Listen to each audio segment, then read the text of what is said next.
Barşаңызға сәлем достар, қалдарыңыз қалай? Бүгінгі біздің тақырыбымыз морозилкада тұрған 3 май құйрық майлардан қажетімізге пайдаланамыз.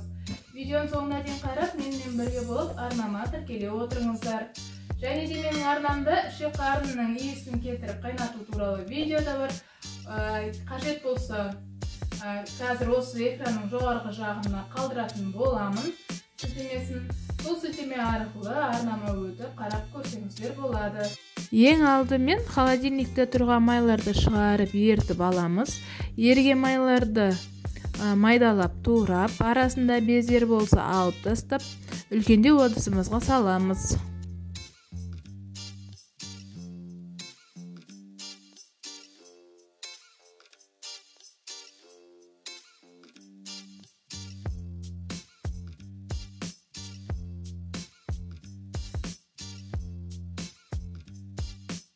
Туралған майымызды үлкендеу ыдысқа ауыстырып, оны жоғарғы отта шыжғырамыз.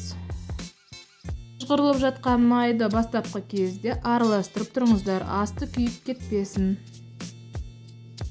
Шыжғырылған майымыз осындай сары түске еніп, майынан бөлініп шығатын болады.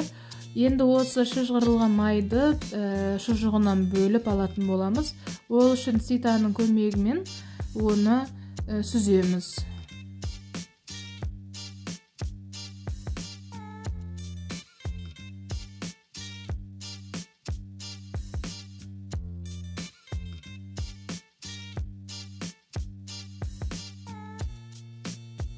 Шыжғырылған майымыз осылайынан қатты.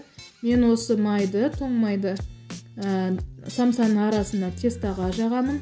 Одан кейін нан пісіремін осыдан.